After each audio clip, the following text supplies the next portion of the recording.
Hey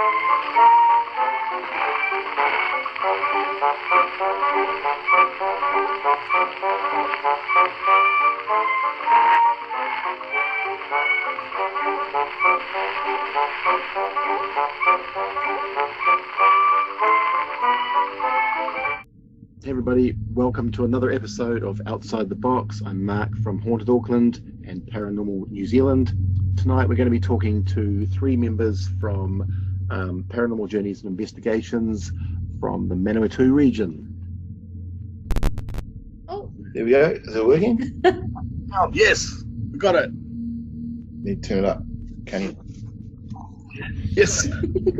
Hello. Hello. It's not live, so don't worry if you mess up. Thank gosh for that. I'll edit the crap out of it later. You know. It's all oh good. look, we didn't have to put ours in coffee cups. Put ours in coffee cups, trying to be professional. No shame. I have no shame. I don't care. That's not fair enough. I like this guy already. Well, that's why we do these whole video things. You know, we're just trying to let people know that we're just ordinary, everyday average people. You know. So, you know. As much as we can be. Well, that's right.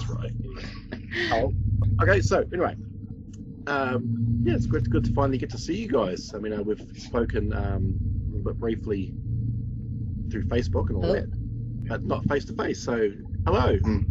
Hello. Excellent. So, tell us about you guys. I mean, all three of you guys. I'm sure you've all got different levels of experience and skills and interests and that sort of thing. Do you want to go through you guys one by one and just let us know about how you got into this and how you ended up in this team? Start at my end. Okay. Oh, obviously you've got to editing, so you can probably edit this in and out. My name's Chris. I'm fairly new to the group. I'm probably what you call a sensitive. My first experience was at 7. My interest was where do I lie? Pretty tight on demonology. Unlike the likes of Lucky Bugger Calvin Cruikshank, who can see, hear and feel, I can only feel, but I can feel energy. So I generally will tend to see, feel, spirit, entity, etc. And that's obviously when the internal audio will happen for me. But pretty good on picking up whether something's a good or a bad, good intention, bad intention. Yeah, so Cool. I don't know, I just tend to like follow along in the background until something happens and suddenly All you can do, isn't it? It's all Chris, you can do. yeah, I disappear and the skill takes over. So Cool. it's Tracey. Yeah. You know some of my story. I started in a not very good way.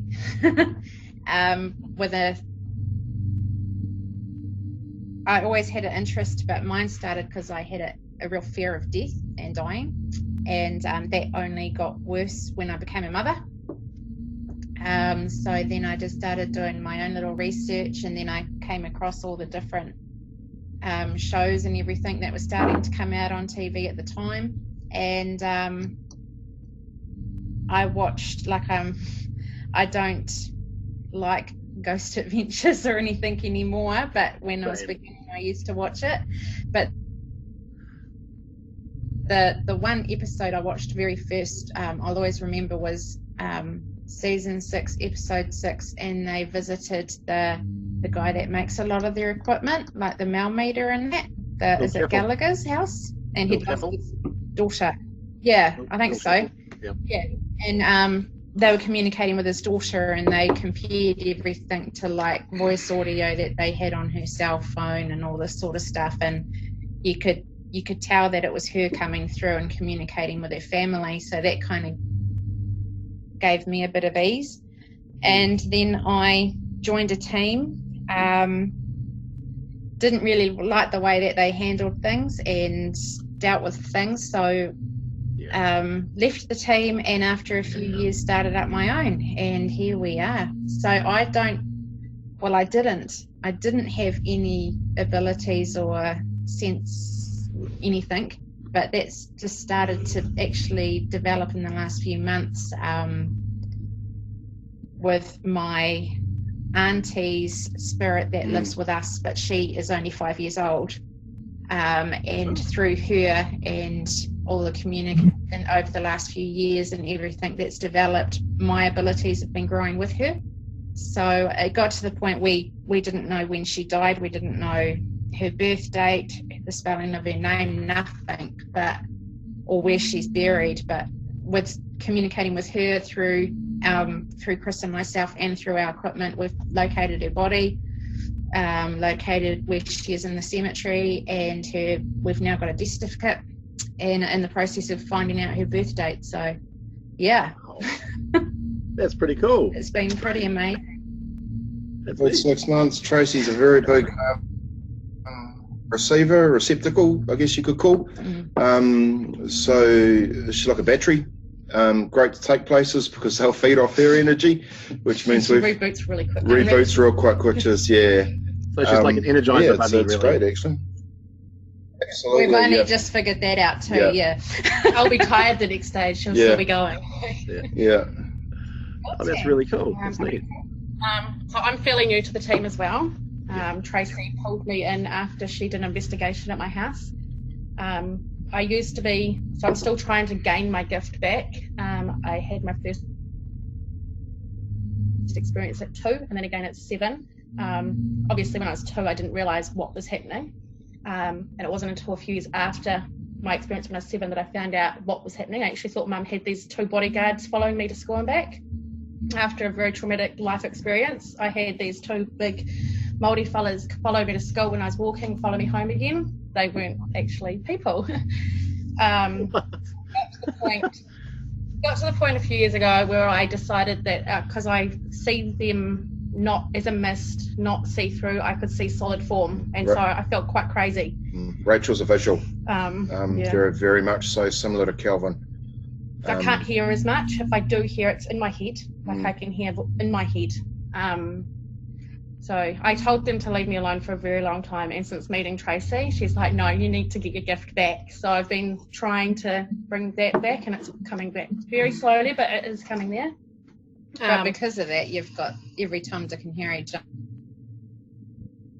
jumping in at your house, coming to try and communicate through you. Yeah, so I've also got a little girl that stays with me now. She looks after my son. They hold, like one night when I had things there and Chris told them to leave, we had cupboards flying shut and everything. So the little girl looked after my 9-year-old at the time, looked after him in his bedroom because she gets scared from them as well. Right. Well, so I'm packing the car up now and I'll be over tomorrow then. Straight up, come on down, mate, because they Our won't two do. houses are the probably most active places you'll find down here. Yeah. Turn up with a K2 and they just like go dead quiet, and then as soon as you leave, they're like, "Where we go?" Put the K2 on my bed, and it will, like, in the middle of my bed with nothing around, and it will just stay on read. It will just stay there for ages, and you can, as soon as you try and record, it will stop. So you've got to kind of sneakily record because they're obviously very camera shy. Neat. That's very cool. So how far around New Zealand have you guys sort of spread yourself so far? I know you've done Napier Prison. How did that go anyway? Which time? We love those people. We love the crew. Yeah. Fantastic there. We've done a fair bit around Napier. So the prison, we've done at Waihik in Taradale, been up to the PAR up there, did the funeral directors there. Done Wanganui Opera House. Wanganui Opera House, you guys did, Kimberley Estate. Can't even remember the name now of a restaurant in Wanganui. I did Larnac Castle, but that was before the team kind of started. Had a little play around at Waitomo, but of course it's hard to do an actual investigation there. A lot of residential houses. There's plenty here. You almost don't need to stretch too far past the Manawatu Central region. In fact, had some work done on my vehicle yesterday by a local businessman in Fielding, and he was already talking about people that had been buried underneath homesteads here in Halcombe. But then he kind of shut up. And then he went quiet when we mentioned who we were. So yeah, it's a sort of the Hawke's Bay East Coast the central east coast, Manawatu, so central would be the main area that we kind of try to stick to. But in honesty, road trips are always good for anybody. I love Manawatu. It's one of those sort of regions that I've been there quite a bit, but I don't get there enough. I spent quite a bit of time in Martin. 10 minutes down the road. Yeah, it's a neat little place, and I don't know if you read my stories that I wrote about the shadow guy and at the Centennial Jubilee Stadium. Jubilee, yeah. That was an interesting one because I talked to a few people, and they all told me the same sort of stories about this guy. Yes. Who was it that? Oh, Carenza, that's in our team. She's picked up a lot with him, and he feels like his story was never told, and that his family kind of brush over him, and he just wants his story to be told, sort of thing, and not to be forgotten. Cool. But he's quite angry, not negative angry, just frustrated angry. Well, he sounds very keen on the sports. He sounds like he's always there, and he's a real fan from what I hear, and he's quite well loved. Yeah. And remembered by quite a few. But we picked up that it was the group that beat him up. Right. Okay. It'll be good. It'll be good to see a bit more investigation around that, because it's one that's fascinated me, and I can't get down there as often as I'd like. You've been to the Halcombe Cemetery, because that's where we are in Halcombe. All right. Okay. Yeah. That's a cool one. That's some great so that's where we are, in the middle of nowhere. Oh, that's neat. Yeah, we have sort of relatives down that way in Martin, and there's Lake Alice as well. There's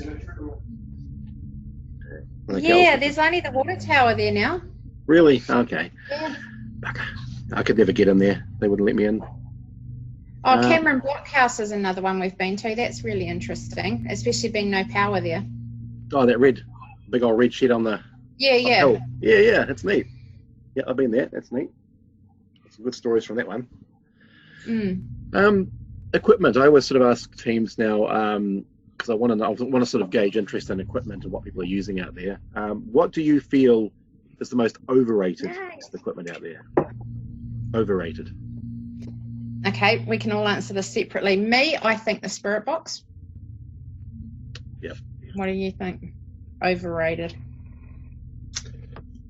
So the spirit box is that one that uses the tuner, and I can never hear it. Yeah, I hate the spirit box. So sorry. Because I'm half deaf, and it kind of mixes with what I'm picking up through my head. Yep. I would rather repeat what I'm hearing and what I'm being given versus that. If you could get one that was clean, real clean. Yeah.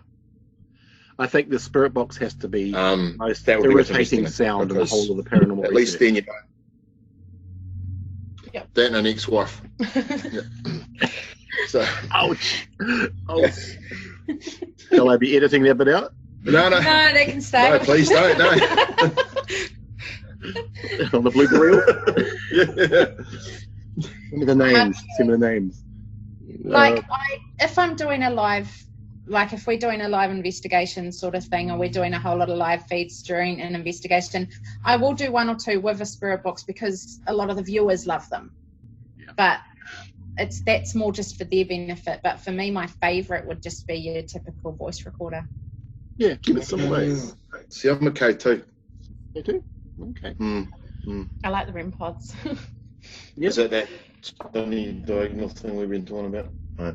Yeah, it's a circle, and they come near it, and they light up, and they can do all sorts. Yeah. Or a cat ball. A cat ball. Just like a motion ball with the lights in it, and they. Yeah. I was going to say cat ball would be way cheaper from the pet shop than one of this. Yeah, it would be. Yeah. Actually, what about you? Yeah, actually, yeah. Oh, I give everything a go. Really, I try it all. What's your but favourite piece? I'm a little bit skeptical about a lot of the equipment that's out there. So I'll buy it and I'll try it. Because I don't believe in putting anything down until you've tried it. So I spend a lot of time trialing spirit boxes and all those other word generators and all that just to see, because I'm certainly not going to put something down if I haven't used it. But there's a lot out there. Like there's the old Kinect camera setup that a lot of people are raving about. Yeah. We've got that. We've tried that, and once you sort of know how they work and what they're capable of, and the effects of lighting and low lighting and you know, the restrictions of that camera, you sort of learn to understand about what they're seeing. But yeah, I agree. Yeah. My favourite bit of equipment is just a video camera. Just a straight up video camera, which has a microphone on it, night shot, and you've got your visuals, you've got your audios, and you've got everything. It's all there. Yeah, you can't dispute it, eh? No, I just do the stuff like that. And I think your own body is, Definitely. well, just what you feel and what you sense. Prickly arms, you can't fake those. That's right. That's right. And also, you know, personal experiences are important. I mean, a lot of the scientific community and the skeptics out there will say that anecdotes and personal stories don't mean anything. But, you know, to the people that are experiencing it, you know, I've had experiences myself. I'm a skeptic myself. I'm a very skeptically minded person. And I've seen and heard and felt shit that, you know, made me go, wow, okay, shit, well, there's something in this. And that's why I've been doing it for all these decades, because, you know, the things are happening and people are experiencing things. And when you go to a house where people are reporting certain activity, and then you go to that house to investigate and you experience the same activity that they've made claims of, that's a big deal, you know. Yeah. That's good. What I like is you get people going about, of course it's going to pick up electromagnetic fields, it'll do this, it'll do that. Go, it's absolutely incredible how it hits a certain field of 3 inches of range when you ask it if it's Uncle Fred or something, you know. Could you please explain to me as a skeptic, not you, this is how I ask people. Could you explain to me how that suddenly did that when it's Uncle Fred? Oh, you can't. Oh. Yeah. Oh, okay. That's right. Well, I'm offering an explanation. This is pretty obvious, you know. Auntie Maud said your name was Bruce at 3 years old or whatever. You know, how did you know that? Oh, I don't know, I'm a psychic. It's not rocket science for me, but yeah. Very good. Yeah. Locations. What's your favourite location so far that you've been in? Me personally is my house. But we've had so much activity in the house. This house, it's ridiculous. But as in a different location, I would have to say, oh, that's hard. Probably Kimberley Estate. Yeah. Is it the old hospital? Yeah, in Levin. Yeah, you've investigated that one. Okay, I've been through it, but I haven't investigated it. I've just basically walked through and taken photos and. Yeah, we got to do it for one night. That was like, we didn't really notice anything on the night, apart from a couple of weird feelings and a couple of like doors slamming or whatever. But it wasn't until we were going through all our audio and that you could actually hear like nurses giggling and laughing in the background. And yeah, it's pretty out of it. I've still got all those recordings somewhere actually. So that was pretty cool. Yeah. It's right out in the country, and it's sort of, there's no, I mean, you got the street traffic driving by, but people-wise, I mean, I don't think anybody actually lives there, do they? I mean, I know their houses. They are now. They're building houses there now. They're slowly demolishing it as they're building the houses. But when we were there, they'd locked it down for us that night. So, yeah, apart from some sheep poo on the floor, and it hadn't been looked after, that was for sure. All the sheep had been running through there. Yeah. And during the investigations that you've done so far, I mean, there are a lot of theories about, you know, what ghosts could be, you know, whether it's residual or intelligent or interdimensional or that kind of thing. Have any of your experiences kind of confirmed any of those theories? Like, have you experienced anything that could have been residual? Was this residual in your room? Yeah, so I have a residual energy in my house, as well as intelligent ones. So I've got a young boy who every night, at just about the same night every night, and we've been there coming up 5 years, he will come in running into my room and hover over my bed, calling, "Mum, it's not my fault, it wasn't my fault." And then he'll sit down on the floor, cry, and then he'll run out the front door. It's just every night. Is this audio? Are you talking about audio? So She can hear it. I can hear it in my head. We looked into that. But he will come running up the hallway into my room and say, "Mum, it's not my fault," and it's same time every night. So I think he's definitely residual. He actually shakes the bed though, doesn't he? Sometimes. So for a long time, because obviously 4 years of me living there and not wanting to have anything to do with it, I just ignored it. And it was just, you could hear these noises and you could feel the bed, with a little shake. My husband felt it too. My partner, was a very massive skeptic. He didn't believe in anything until we got the proof, and now he gets targeted a little bit. Oh yeah. Targeted's one way to put it. Yeah. They like. I do hope you're documenting these things. There's plenty on. Her house and my house are definitely ongoing. Yeah, so when Tracey did the investigation, we had the night vision cameras and everything set up. I think you got a few pages of evidence out of that. Good few photos with 2 orbs in my room above my bed, one on my bed and one above. We sat there and my partner was tired when we did it, and so he went to bed, and we have this one that followed him up the hallway and then just hovered over him. Do you remember that one? And he just hovered over him when he was going to sleep.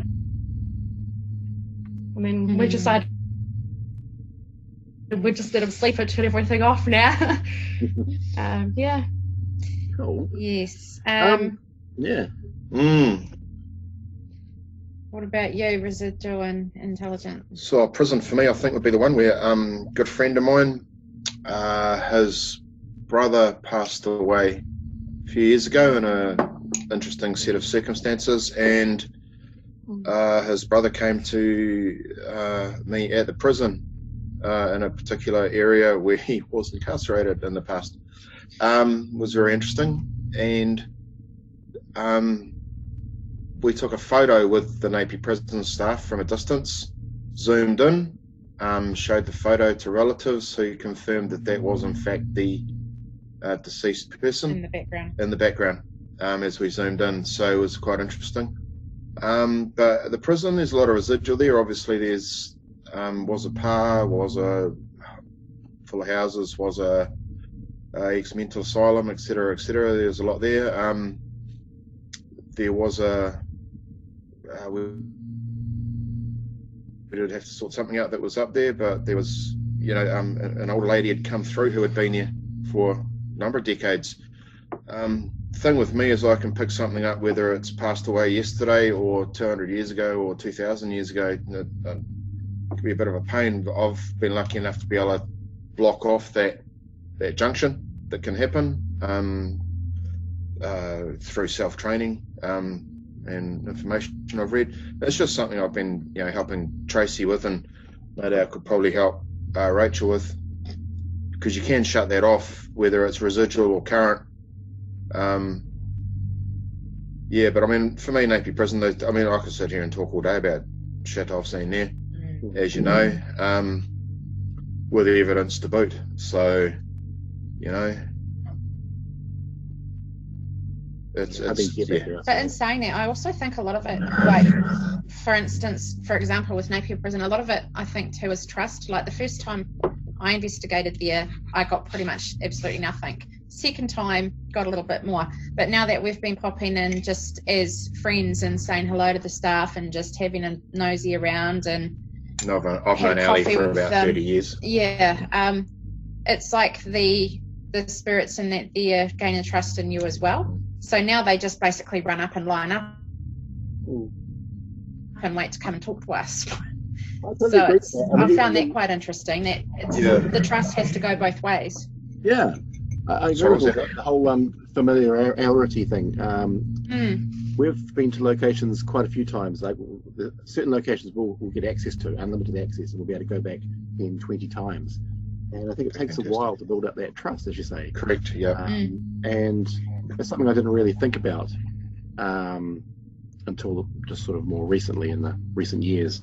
But there's one we did at an old girls' school that we had, and we had that for about 2 years. We had access to that for 2 years, unlimited access. We did about 20-something investigations there. And with every investigation, the activity became stronger and more frequent.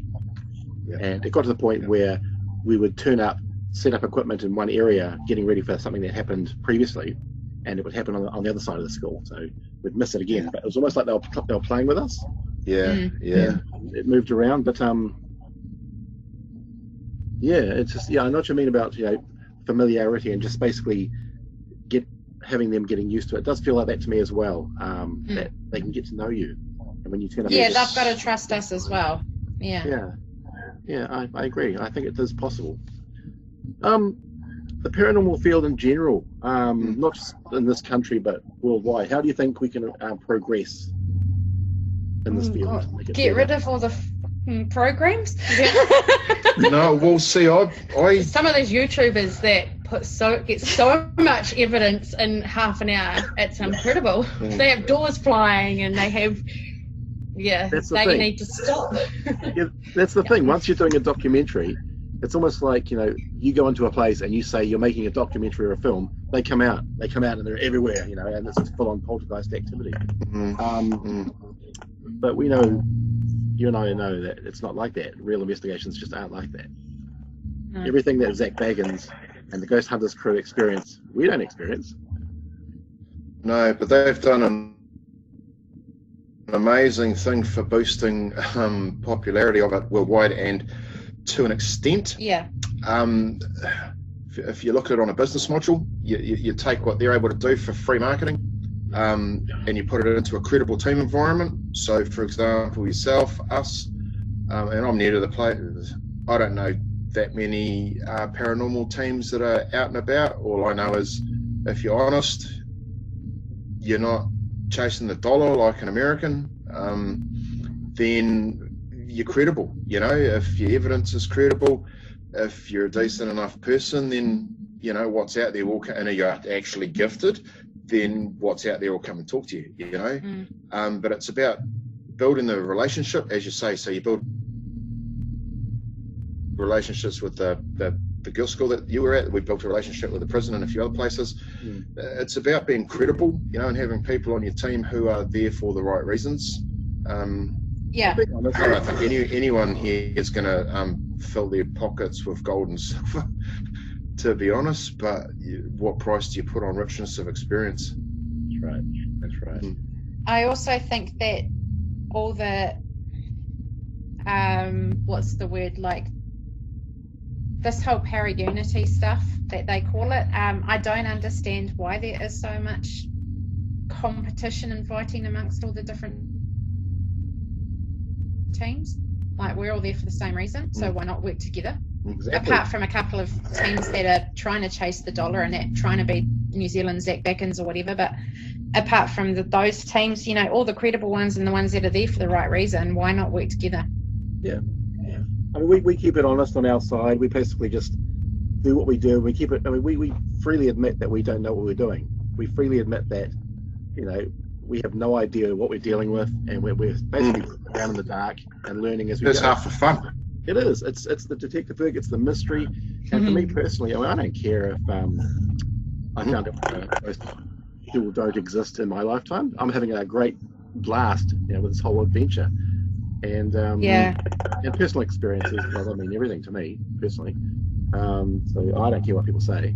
But you got to be honest. And we don't tell anybody. I don't think we've ever told anybody that a house or a building is definitely haunted, because you just can't say that unless you've got enough evidence to back up that kind of statement. So we never say anything is haunted. We say allegedly haunted or reportedly haunted. And we generally, our wording is, if things did happen there, that there was some unexplained activity that we cannot explain, but we don't say there is this ghost that lives here, and apart from Glennis that lives here, and Bill in the shed, and Bill in my garage, but what was the other thing I was going to say? The big problem that we have is getting access to places, but a lot of it is because of the whole earthquake and all those new kind of safety standards, but also you do get that look, oh my god, you're a paranormal investigator, or you guys are weird sort of thing, but just getting places to trust you. Yeah. That's just relationship. Again, it's like a business thing, isn't it? You do your spade work. Often it's what's in it for us as to what you can get out of it. Is again, it's a business relationship thing that they have. Sometimes people don't want people to know that their establishment might have something going on. But then again, some do want it to know, like down at Castle Napier Prison, like Alice Spookers. You know, I mean, Stevie Wonder can see shit going on there, you know. That's right. I mean, there are a lot of locations. I don't know. They don't like the whole ghost haunting sort of stigma that comes with it. But for a lot of places, it can actually be a bonus. It can actually draw in people. I mean, we've done a lot at the Howick Historical Village, and their sales, their people coming through the door has just gone up since we've been there, since we've been doing our investigations there, because people never thought about the whole ghost side of things at the Howick Historical Village. So people are going there because we've been hyping it up as being this paranormal hotspot. So their sales are people are going, and it's keeping the place running. So it's great, you know. It works really Marketing. Well. And it's all done honestly.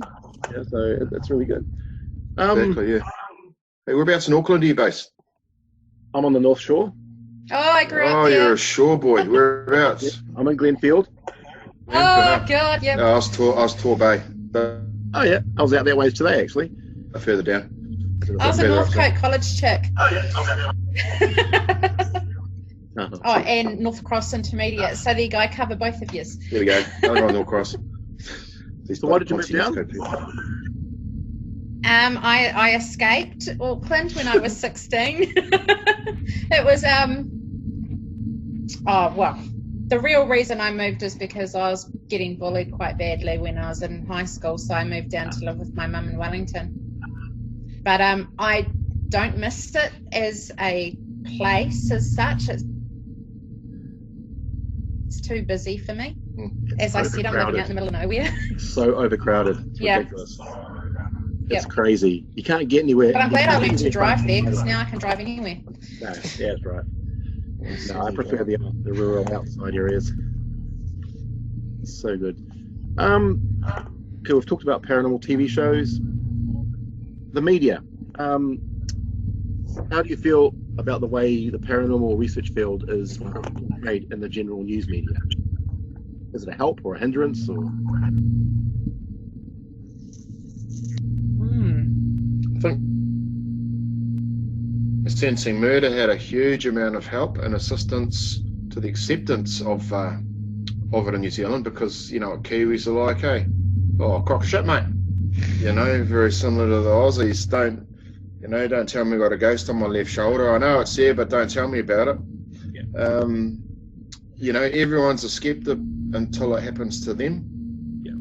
So, you know, like I said, one of the worst things is, well, not one of the worst things, I'll rephrase that. So, like, I do a lot of, not study under Calvin, but I try to follow a lot of what Calvin Cruikshank and how he works, and it's worked for me. So that's just me personally. He said, if you don't bring something up that you feel or know or hear, then if you're right, you're right. If you're wrong, you're wrong.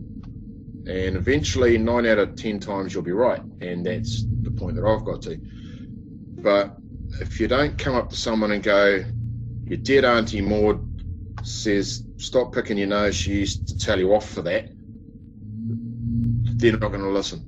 That type of thing. So you bring forward what you need to. Unfortunately, because media and the 4 conglomerates in the world that run it, as you well know, being a theorist, they aim to sensationalize something or make a mockery of it. Anything that's good in the world, you'll notice you very rarely hear much about. So it would be awesome to see the media get on top of something that didn't need 2 Panadol and take an aspirin and call the doctor in the morning. I mean, I know you like UFOs. There's a lot of people that would go, I've seen a UFO, and someone would go, oh, what a load of shit. Well, if you've done demonology, you would know very well that it's, you know, it is one of the trilogy. And so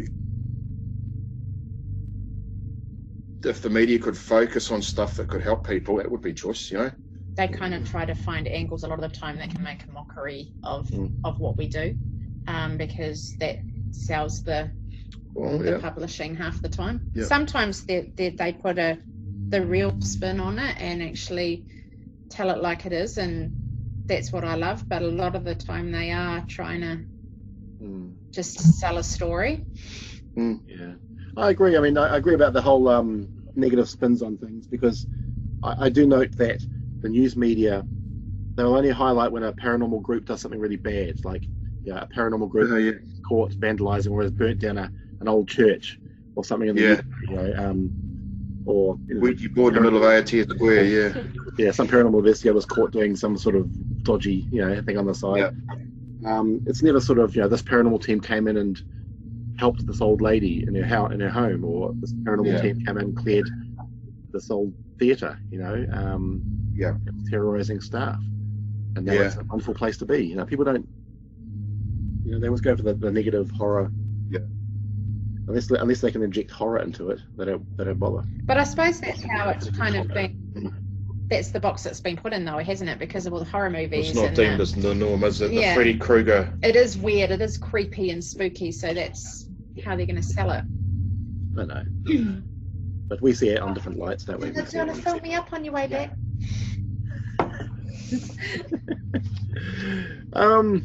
What do you guys? Oh, refreshments. We'll talk refreshments. Investigation. What's your go-to refreshments? What snacks do you take along in your kit bag? I always take an energy drink. Oh yeah, that was going to be my Energy next drink question. Coffee or energy drink? Sugar-free V. Yeah. Chocolate. Yeah, sugar-free V and probably some chocolate. So that kind of cancels out the sugar-free. But anyway. Yeah, we just take biscuits and chocolates and crunchy bars and all sorts of rubbish, and just.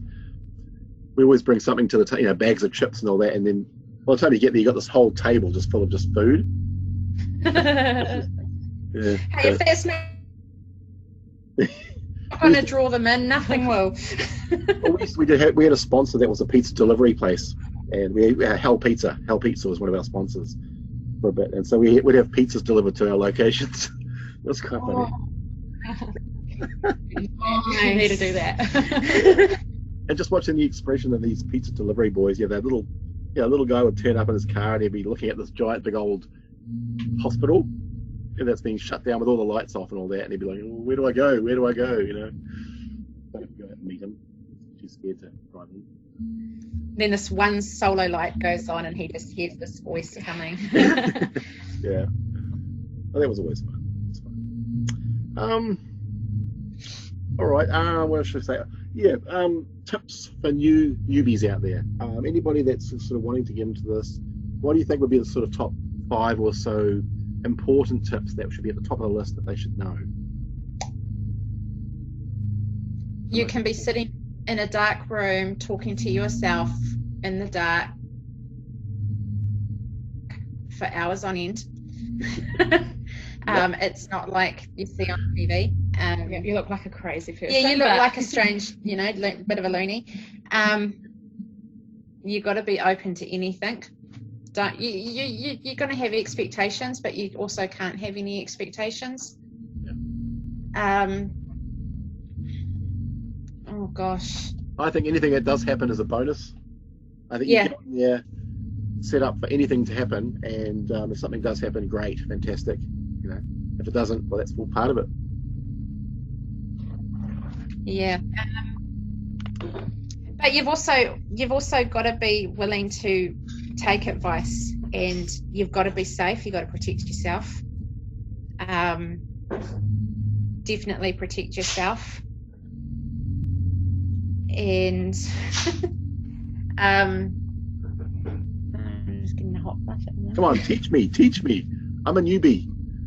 Oh, turn it up. Come on, we tips for any newbies. I want to learn. Tips don't antagonize. So if there's somebody that don't make them very don't get them angry. Like if you want attention, you want to get evidence, don't make them angry. It's just like trying to make Tracey angry. Don't or anybody. You don't sit there and you don't make a living person angry just for them to say hello. be nice. You have to have respect for them. That's right. Definitely. You've got to have respect. Cool. So no provoking. Definitely no provoking. Respect. But then in saying that too, you've got to you've also got to adapt to the place that you're investigating, because you're not going to handle 5-year-old Glennis that lives here the same way that you're going to talk to the inmates at Napier Prison. Exactly. You can't treat them all the same. So you may not provoke as such at Napier Prison, but you're probably going to be a little harder on them. Yeah. You've got to meet them on the same level that they understand, I suppose. So big thing is about respect. I think is probably the word that's come through, and you should treat elders, a neighbour, a stranger with respect. And there's no difference to whether it is a good or a bad entity, spirit. Even if you're dealing with a demon, go there. You treat what you're dealing with respect, because once you cross into that environment, you're dealing with their world, not this world. So that's right. The other piece of advice I got given by a Māori friend of mine, who very lovely man, very entrenched in culture, was they can't kill you. I was like, bro, they can scare the shit out of you though, eh? So they can't kill you, but be respectful of what you're dealing with, because whilst you're asleep, that's their playtime. So, don't be a dick. Stay in your bubble. Don't be a dick. Yeah, I think it's a privilege. Same thing. I think it's a privilege to experience true paranormal activity. I think you'd be privileged, and you should respect that. It doesn't happen to everybody, so I think you should feel privileged when it does happen, and appreciate it for what it is. Yeah, it's important. Cool. Any last advice? I'm going to stick your links to your pages and all that at the end of all this anyway. So, yay! Want to say to anybody, or shout out, Napier Prison. Shout out to Alleyville. Alleyville, yeah. Don't be afraid to contact us if you need us. We're always here, free of charge, of course. Here to help however we can, even if it's just some advice. Yeah. Just what these guys have said. If you think you need us to come and just confirm what you may already know that's at your house, or even your workplace, let us know, and we'll try and help you out. After lockdown. Yeah, after lockdown. Hopefully level 2. Yes, we are in the same bubble, so we're not breaking any bubbles here. And if anyone wants to do collaboration, all good with that too. It's many heads make interesting results. Yeah. This whole lockdown thing. We'll definitely have to do it. Yeah, hard out. This lockdown thing really sucks. I mean, our team is just all, we're all getting itchy feet, and we just really want to get out there again, and we've got quite a few investigations lined up, but we can't book dates. Yeah. We can't confirm dates because we don't know when this is going to end. So it's really frustrating. Yeah. Which is why I'm doing these videos. Which is why I'm doing these little chat things. It's just a way that I can personally just sort of keep creative and keep active and do my thing, and also network with other teams as well. What's good? Network's a good word. Well done. I like that. It's and it is about that. It's about relationship. No different. As I say, I keep going back to the business slang. Is networking like this is no different to a business relationship where there's no money changing hands. We're just saying, hey, look, what about this? What about that? It's we're not Munga Mob Black Power. So you'd probably have to say to any newbies just thinking about that it's not a cheap. I wouldn't say hobby, but for lack of a better word, it's not a cheap thing to get into. Okay, I'm not just talking about if you want to get all the gadgets. It's the travel, it's the accommodation, it's the personal time that you put into it. It's all the research. It's traveling for just the research. It's maybe having to travel back to the location just to verify some photographs. It's it's some of the not places cheap. you go that want to have a fee. You come and donation. investigate. You Yeah. need to give us a little bit of money. A lot so of that you can- places want a car. Mm. That's true. I agree with it all. We're on the same wavelength there. But it's worth it if it's what you It love. And is. It's totally worth it, eh? It's such a great field to be a part of. I mean, I'm loving it. I love it. You know, just I can't see myself doing anything else. I mean, I've got my day job, but I'd rather be doing this. I'd rather be editing and researching. It's just where my heart is really, and it's what I do. Cool. All right, guys. When this lockdown's over, we're all going to pile in the car and head your way. So, just tell the ghosts that and prepare us and prepare the locations and. And when you come down this way, just bunk up at our house and have fun for the whole night. You I won't do need snore. to pay for accommodation anymore. Stay here. I snore. We get a good night's sleep, they can annoy you. Oh, that's awesome, guys. Okay, guys, I'll leave it to it. Thanks very much. Nice to Alrighty. meet you, Mark. Definitely stay in touch, Kay. It's been great talking to you, and we'll do this again. We'll do a follow up or whatever, and we'll catch up after the lockdown. All good. Sounds good. Cool, guys. Thanks a lot. I'll catch up with you later. Cheers, mate. See ya. Bye. See ya. Bye.